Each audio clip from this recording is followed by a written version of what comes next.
Europe today is a shining example to the whole world of how to piss in your own drinking water. All over this continent, laws are being passed to stifle free speech, and people are being criminalised for speaking their mind. Later this month in Austria, Elisabeth Sabaditsch-Wolff goes on trial accused of denigrating religious teachings, a charge straight out of the Inquisition. Her crime, pointing out the passage in the Quran that allows a man to beat his wife.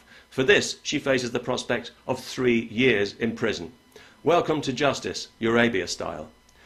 Meanwhile, I hear that some Dutch politicians are worried about their country's international reputation now the Freedom Party is involved in government. Well, they shouldn't worry. Their country's reputation couldn't be any lower than it is right now, thanks to them.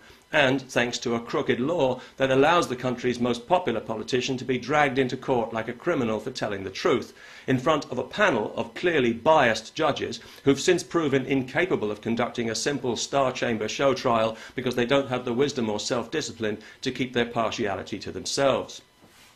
At the very moment when the eyes of the world were on Dutch justice, the crooked judges of Amsterdam rose to the occasion and gave such a masterclass in wretched incompetence and bias, the trial had to be abandoned.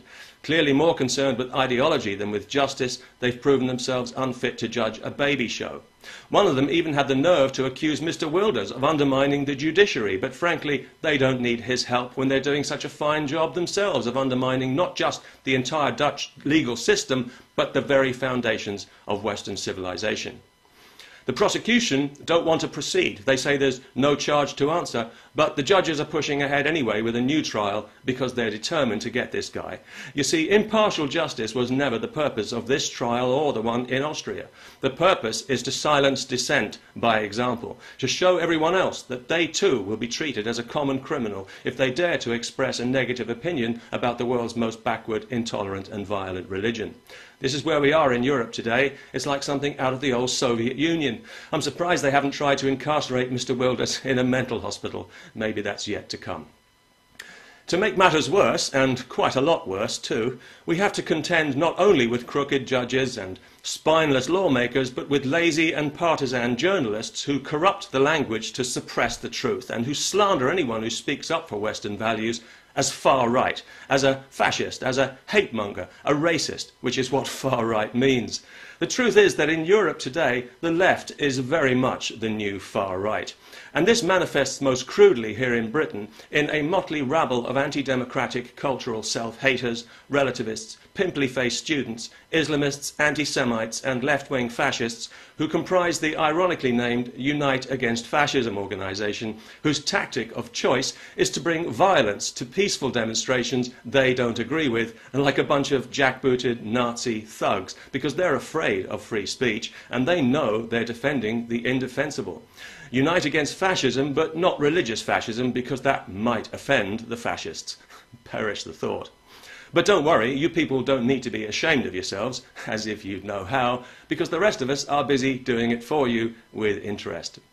And this kind of thing is happening all over Europe now. Anyone who stages a peaceful demonstration in favour of democracy or Western values can expect to be physically attacked by gangs of these violent, self-righteous dipsticks who owe their own freedom to other people's willingness to defend it, but whose own meagre horizons stretch only as far as the suppression of legitimate dissent. How very progressive. Of course, these people are not really anti-fascist at all, are they? They're anti-freedom, anti-free thought, anti-free speech, anti-free everything except free handouts from the state. You see, leftists and Islamists share a keen sense of entitlement from a society they affect to despise, so they're united in hypocrisy as well as in intolerance, ignorance, stupidity and hate. Multiculturalism in Europe is dead in the water, as every recent election has shown. Even the politicians are admitting it now.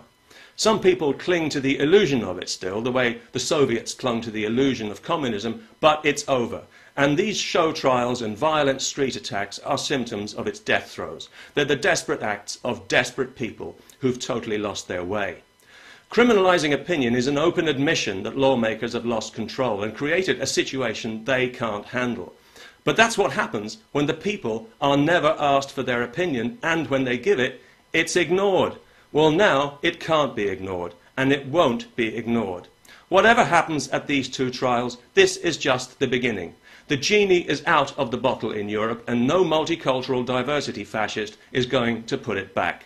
Already, thousands of people are speaking out and making their voices heard in opposition to the relentless Islamization of our society, and soon it's going to be millions. People who've had enough of political correctness, of being told what they're allowed to think and say, of being told to respect a religion that respects absolutely nobody. And they're finding out, as they do speak out, that they're not alone, and that they're not, in fact, fascists and hate-mongers and racists at all, despite what they're told time and again by a cowardly, crooked press.